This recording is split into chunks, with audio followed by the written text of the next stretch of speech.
네, 안녕하세요, 구독자 여러분. 이번 주 2타석 2안타를 기록하고 있는 김세희입니다. 오늘 날짜 4월 30일, 현재 시각 5시 57분인데요. 이번에 다뤄볼 종목은 바로 리플입니다. 요즘 장이 멀리서 보면 횡보장 같지만 가까이서 보면 모래시계처럼 내시드가 솔솔 빠져나가는 그런 되게 미약한 하락장이잖아요. 물론 읽는 건 당연히 다 슬프지만 이 애매한 희망을 쥐어주긴 하는데 가만 보면 내시드는 살살 녹고 있고 원래 이런 게 더 사람을 미치게 하거든요. 그래서 이 리플이 미약한 하락장을 얼른 탈출해서 단기적인 상승을 해주는 것도 중요하긴 하지만 이 장기적으로 큰 상승이 이뤄지기 위해선 이 상승 채널 자체를 상향 돌파해야 되는데 근데 이거는 이 전체적인 시장의 분위기와 또 최근 리플의 현물 ETF 승인 이 시기에 따라서 크게 좀 달라지지 않을까 그렇게 생각을 하고 있습니다. 아무튼 그래서 요즘 힘들어하시는 분들이 많이 계실 거라고 생각하는데 여러분 근데 이런 상황에서도 이 차트의 흐름을 내가 읽을 줄만 안다면 진짜 갑자기 말도 안 되는 악재가 막 터져가지고 뭐 이 청산빔 쏘고 이러는 것만 아니면 이 흐름을 타고 유연하게 이 안에서 여러 수익 먹고 나올 수 있습니다. 이번 주 내내 달아왔던 리플 영상 꾸준히 챙겨보신 분들은 아시겠지만 제가 벌써 이번 주만 해도 이 말씀드렸던 리플 코인의 관점들 2연속으로 완벽하게 맞췄습니다. 근데 이번 주 리플뿐만 아니라 뭐 수이, 솔라나, 비트코인 얘네들까지도 이 타율이 꽤 좋은 편인데 제가 간단하게 인증을 좀 해보자면 현재 이건 제가 운영하고 있는 소통방인데 이 소통방에 들어와 계신 구독자분들을 위해 이번 달 내내 지속적으로 쏴드렸던 비트코인 관점들이 18개 중에 단 4개만 제외하고 전부 정확하게 관점 적중했습니다. 근데 물론 이 소통방에 들어오지 않으셨더라도 제가 영상에서 말씀드리는 그 관점들만 잘 따라오셔도 이런 수익들 쏠쏠하게 얻어가실 수 있기 때문에 한번 이 소액 가지고 조금씩 따라와 보시는 것도 추천드립니다. 자, 그러면 오늘은 이런 모래시계장 속 리플에서도 이 수익을 얻을 수 있는 그 매매 전략에 대해 전부 말씀드릴 예정이니까요. 끝까지 집중하셔서 놓치는 것 없이 시청 부탁드리겠습니다. 자, 이제 본격적으로 차트를 보기 전에 먼저 살펴봐야 할 이야기들이 있습니다. 넘어가기 전에 구독과 좋아요 한 번씩 부탁드리면서 빠르게 뉴스 살펴보러 가도록 하겠습니다. 자, 먼저 살펴볼 뉴스는 이를 기대하셨던 분들께는 조금 실망스러운 소식이 될 것 같은데요. 네, 리플의 현물 ETF 승인이 결국 지연되었습니다. 얼마 전에 이 선물 ETF 승인으로 인해서 약 3%가량 올랐던 리플이 이 현물 ETF가 지연되면서 오늘 약간 하락세를 타게 된 것인데요. 이 기사 내용 자세히 살펴보면서 이야기를 이어가 보도록 하겠습니다. 근데 여러분, 일단 너무 걱정하지 않으셔도 돼요. 왜냐하면 이게 무슨 법적인 그런 문제가 있어서 지연된 게 아니라 그냥 이제 행정 절차상 형식적인 처리들로 인해 그로 인해 지연되고 있다는 분석이 나왔기도 했고 이 무엇보다 이제 이 리플과 SEC 간의 소송이 사실상 거의 마무리가 되었다고 봐도 무방하잖아요. 그리고 좀 전에 말씀드린 것처럼 선물 ETF는 이미 승인이 되었고 뭐 이런 전문가들 역시도 이 승인은 시간 문제라고 보고 있기 때문에 아직은 이에 대한 기대감이 살아있어서 이 시장에 큰 영향을 주고 있지도 않지 않습니까? 그래서 제가 봤을 땐 이건 언제 승인이 나냐의 문제지 이 승인이 되냐 안 되냐 이 문제는 아니라고 생각하기 때문에 저희 구독자님들 너무 크게 걱정하지 않으셔도 될 것 같습니다. 그리고 이건 제 개인적인 생각인데 만약에 이 리플의 현물 ETF가 승인이 난다면 이 기관의 자금들이 막 투입되기 시작하고 게다가 미국 내 개인 투자자들도 뭐 어떠한 리스크 없이 이 리플에 투자할 수 있게 된다면 이전에 비트코인과 이더리움을 떠올리면서 조금 긍정적인 시선으로 비교를 해본다면 이 리플의 가격이 3,450원에서 4,830원 사이까지도 갈 수 있지 않을까. 그리고 정말 말도 안 되는 일로 이 전고점까지 돌파해서 5,500원을 훌쩍 넘는다면 이러면 정말 좋겠지만 아무튼 현재까지 이 정도는 생각은 해봤다. 그냥 이런 이야기였고요. 결론적으로 지금 가격이 조금 떨어졌다고 해서 너무 걱정하지는 않으셔도 된다 라는 말씀 드리면서 다음 기사 빠르게 읽고 차트로 넘어가 보도록 하겠습니다. 네, 이번엔 좀 반가운 소식이 아닐까 싶은데 바로 이 리플이 발행한 스테이블 코인 RLUSD가 3억 달러를 돌파했고 이 스테이블 코인 순위 12위에 등극했다고 합니다. 이로써 리플의 스테이블 코인은 점차 안정화가 되어가고 있다는 이야기로 해석해 볼 수도 있는데요.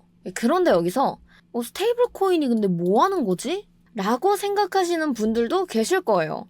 이거에 대해 제가 쉽게 설명드리자면 이 스테이블 코인이란 이 가치가 고정된 코인이에요. 그러니까 우리가 하는 이 코인도 매일매일 실시간으로 막 가격이 변동되잖아요. 그리고 하다못해 이 금값도 그때마다 이 시세가 달라지게 되는데 그러니까 뭐 금테크 이런 말들도 나오게 되는 겁니다. 그런데 이 스테이블 코인은 예를 들어서 1코인은 무조건 1,000원이야. 땅땅 하고 결정을 내려서 가격이 안정되도록 만든 암호화폐입니다. 뭐 같은 종류를 생각해보자면 여러분들도 다 아시는 USDT 아니면 USDC 이런 것들이 있는데 그럼 여기서 근데 이런 것들은 왜 만드는 거예요? 라는 궁금증이 드시는 분들도 계실 텐데 이 스테이블 코인은 우리가 살아가는 이 실생활에서 현금처럼 쓰이거나 아니면은 이 거래소에서 우리가 코인을 사고 팔 때 이 중간 역할을 해주기도 합니다. 그리고 이 스테이블 코인의 장점이라고 한다면 이거를 이해하시기 쉽게 제가 금으로 예시를 좀 들어드릴게요. 예를 들어 제가 금 한 돈을 50만 원 주고 샀어요. 근데 물론 금값이 오르면 나는 돈을 벌게 되는 거겠지만 반대로 금값이 내리면 저는 이 금을 되팔 때 이 그만큼의 손해를 보게 되는 거잖아요. 사실 이런 식으로 가격이 오르락 내리락 하게 되면 이 금이라는 것으론 어떠한 결제 또는 송금에 쓰기엔 너무나도 불안정한 자산이에요. 그런데 애초에 1,000원 이렇게 땅땅 못 박은 애들은 이 가격이 고정되어 있는 거니까 뭐 국제 결제나 기업 간 거래에 더 적합해지게 되고 그리고 현재 이 리플이 글로벌 결제 네트워크를 완성하기 위해선 이 스테이블 코인이 무조건적으로 필요했는데 이 스테이블 코인이 점차적으로 안정되어 가고 있다는 얘기가 되는 거죠. 또 뭐 이제 조금 더 딥하게 들어가자면 디파이 시장까지 진출하기도 했고 그런데 아무튼 이 이야기만 놓고 보아도 이 이야기는 굉장한 호재입니다. 이게 왜 호재냐? 우리가 여기서 캐치해야 될 포인트는 무엇이냐? 라고 물어보신다면 자 여러분 이 RLUSD가 잘 되면 이 리플도 덩달아 쓰일 수밖에 없는 구조입니다. 얘네 구조 자체가 그래요. 따라서 이 RSUSD가 성공적으로 쓰이면 리플의 생태계 신뢰도와 이 실사용성이 자연스럽게 올라가게 되고 그로 인해 당연스럽게 리플의 수요도 증가하게 되니까 좀 단기적인 시선 말고 장기적인 시선으로 바라보았을 때 지금 크게 걱정하실 건 없다 라고 제가 말씀드렸던 겁니다. 여기까지 잘 따라오고 계시죠? 자 그러면 이젠 정말 집중해서 보셔야 될 타임입니다. 빠르게 차트로 넘어가서 실전 매매 전략 살펴보도록 하겠습니다.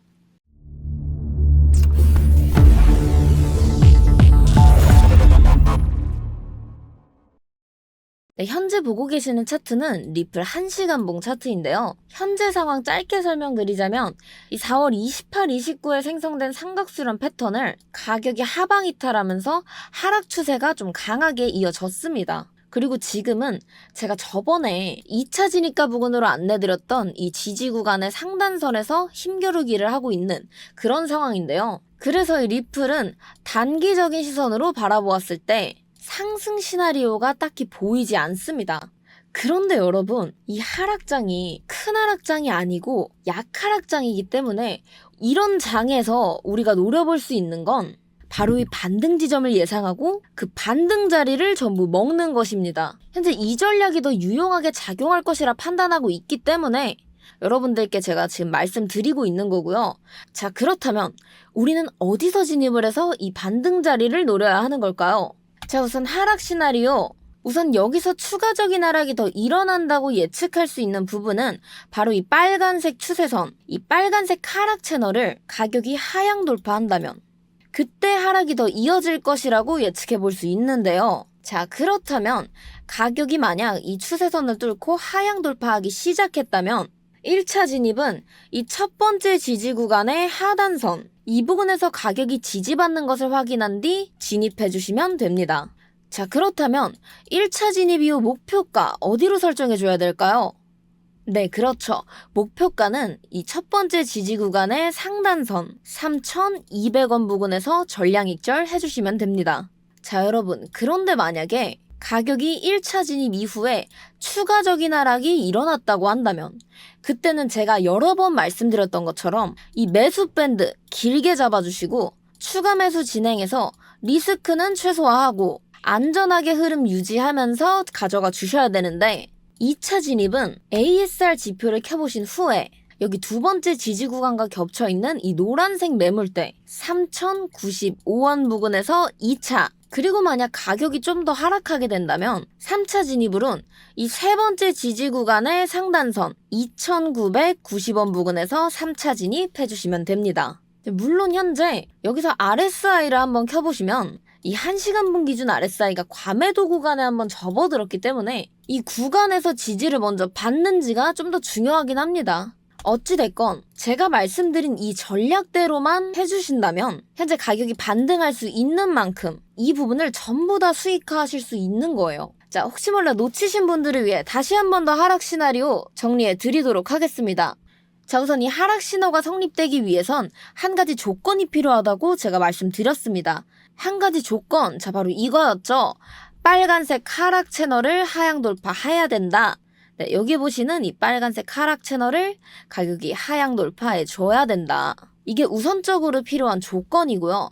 만약 이 조건이 성립되었다 라고 한다면 자, 1차 진입 첫 번째 지지 구간의 하단선 이 부근에서 진입해 주셔야 된다고 말씀드렸었고, 여기서 가격이 추가적으로 더 하락하게 된다면 어떻게 해야 된다고 제가 얘기 드렸죠? 네, 그렇죠. 매수 밴드 넓게 잡고 추가 매수 진행해야 된다. 자, 그렇다면 추가 하락이 있을 시 2차 진입가는 3,095원 부근, 바로 이 노란색 매물대가 있는 3,095원 부근에서 2차, 마지막 3차 진입가는 바로 밑에 보이시는 세 번째 지지 구간의 상단선 2,990원 부근에서 3차 진입해주시면 됩니다. 자, 그리고 2차 진입부터는 이 차트 상황에 따라 목표가를 유연하게 설정해줘야 되기 때문에 이는 소통방통에서 진행 드릴 예정이고요. 이 1차 진입 이후 가격이 다시 상승한다면 그때 목표가는 저 첫 번째 지지 구간의 상단선 3,200원 부근에서 전량 익절 해주시면 된다. 자, 이렇게 하락 시나리오 다시 한 번 더 정리해 드렸는데 이거 꼭 기억해 두셨다가 반등 자리 제대로 찾아서 아까운 시드 놓치지 마시고 채워 넣으셨으면 좋겠습니다. 그리고 2, 3차 진입가에 대한 목표가는 좀 전에 말씀드렸던 것처럼 저희가 이런 식으로 소통방 통해서 다 세세하게 안내드리고 있으니까요. 이 실시간 소통방 참여 영상 하단 설명란과 고정 댓글에 링크 걸어두었습니다. 언제든지 편하게 신청하시고 빠르게 입장하셔서 여러 수익들 얻어가셨으면 좋겠습니다. 정말 이 소통방은 저희 구독자분들 안에서 100% 무료로 진행하고 있기 때문에 혹시 내가 돈을 내야 하는 거 아닌가? 이런 걱정 일절하지 않으셔도 되고요. 대신 여러분들은 제가 영상 제작하는데 큰 힘이 될 수 있도록 이 구독과 좋아요 그리고 응원의 댓글 한 번씩만 부탁드릴게요. 자, 오늘 이렇게 리플에 대한 이야기를 나눠보았는데요. 제가 보여드렸던 것처럼 정말 제가 말씀드리는 관점들이 전부 다 이 타율이 꽤 괜찮거든요. 그래서 오늘 영상 끝나고 다시 한 번 더 돌려보시면서 꼼꼼하게 체크해 두시고 안정적으로 수익 얻어가시길 바라겠습니다. 오늘 영상 여기서 마치도록 하겠습니다. 감사합니다.